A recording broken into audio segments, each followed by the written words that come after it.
Hello everyone and I welcome to you all on commerce destination. आज की video में हम लोग बहुत ही इंटरेस्टिंग टॉपिक पर जो ट्रिक है उसको याद करने वाले हैं और ये है न्यूटन्स लॉ ऑफ मोशन। तो ये 3 अलग अलग लॉज होते हैं, उनको हम याद करने वाले हैं, लेकिन उससे पहले मैं आपको इन तीनों नियमों को एक्सप्लेन करके समझाने वाली हूँ।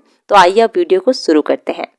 न्यूटन के गति के नियम भौतिक विज्ञान के अंतर्गत आने वाले 3 सबसे अहम नियम हैं। न्यूटन नियम किसी वस्तु पर लगने वाले बल और उस बल के कारण वस्तु की गति में हुए परिवर्तन के बीच संबंध बताते हैं। यहाँ तक तो बात आपको समझ में आ गई होगी। अब आते हैं सर आइजैक न्यूटन के बारे में भी कुछ जान लेते हैं। तो ये एक भौतिक विज्ञानी और गणितज्ञ थे। इन्होंने गुरुत्वाकर्षण के बारे में दुनिया को बताया था। न्यूटन ने गति के 3 नियम दिए हैं जो इस प्रकार है। न्यूटन का पहला नियम है फर्स्ट लॉ ऑफ न्यूटन। यदि कोई वस्तु विराम अवस्था में है यानी कि स्थिर अवस्था में है तो वह तब तक विराम अवस्था में ही रहेगी जब तक उस पर कोई बाहरी बल न लगाया जाए, और गतिशील है तो तब तक एक समान गति की अवस्था में रहेगी जब तक उस पर बाहरी बल लगाकर उसे स्थिर न किया जाए। यानी दूसरे शब्दों में हम ये कहें तो ये हो सकता है कि सभी वस्तुएं अपनी अवस्था परिवर्तन का विरोध करती हैं। न्यूटन के प्रथम नियम को जड़त्व का नियम यानी कि लॉ ऑफ इनर्शिया भी कहा जाता है।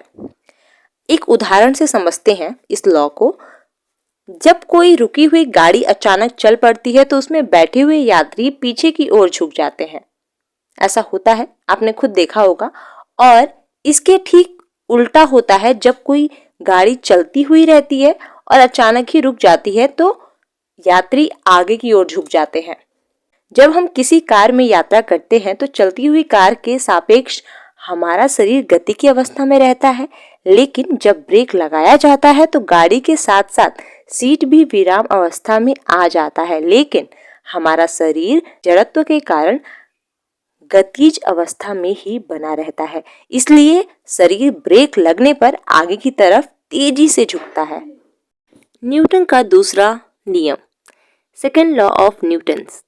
किसी भी वस्तु के संवेग परिवर्तन के दर उस पर लगाए गए बल के समानुपाती होता है तथा संवेग परिवर्तन की दिशा वही होती है जो बल की दिशा होती है।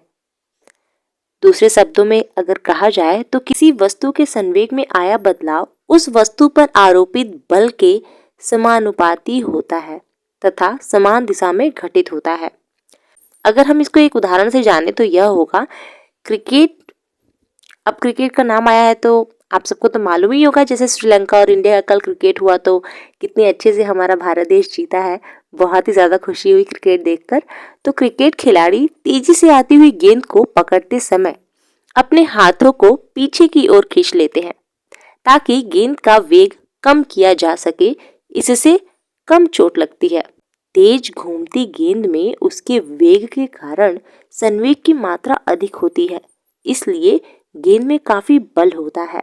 गेंद पकड़ के हाथ पीछे खींचने से गेंद में संवेग परिवर्तन की दर कम हो जाती है। इस कारण तेज गति से आ रही गेंद का प्रभाव हाथ पर कम पड़ता है। अब आते हैं न्यूटन के तीसरे नियम पर, थर्ड लॉ ऑफ न्यूटन। प्रत्येक क्रिया के बराबर तथा उसके विपरीत दिशा में प्रतिक्रिया होती है। न्यूटन के तृतीय नियम को क्रिया प्रतिक्रिया का नियम कहते हैं। अगर एक उदाहरण से माने तो यह होगा कि बंदूक से जब गोली निकलती है तब चलाने वालों को पीछे की ओर धक्का लगता है। यदि बंदूक ठीक से न पकड़े तो कलाई टूट भी सकती है। और दूसरा उदाहरण यह है कि पानी में खड़ी नाव से जब जमीन पर कूदा जाता है तो नाव पीछे की ओर हट जाती है, और इसे ही हम लोग कहते हैं क्रिया प्रतिक्रिया का नियम।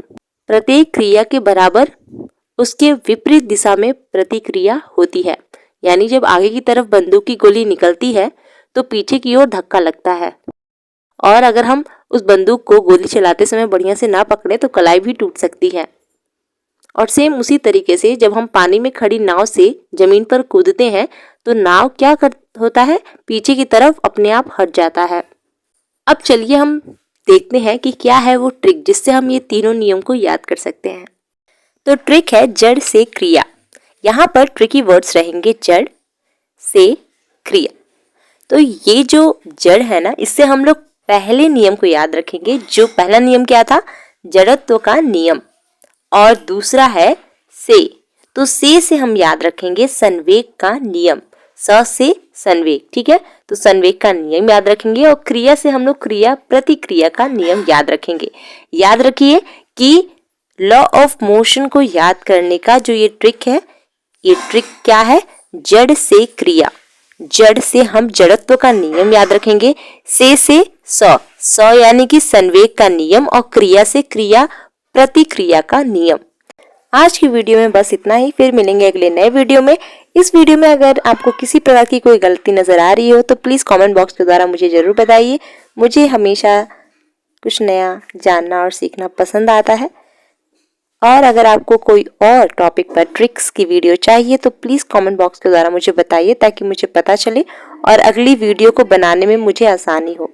फिर मिलेंगे अगले नए वीडियो में, तब तक के लिए खुश रहिए, मुस्कुराते रहिए और सभी को हंसाते रहिए। आपकी आने वाली परीक्षाओं के लिए मेरी तरफ से ऑल द वेरी बेस्ट।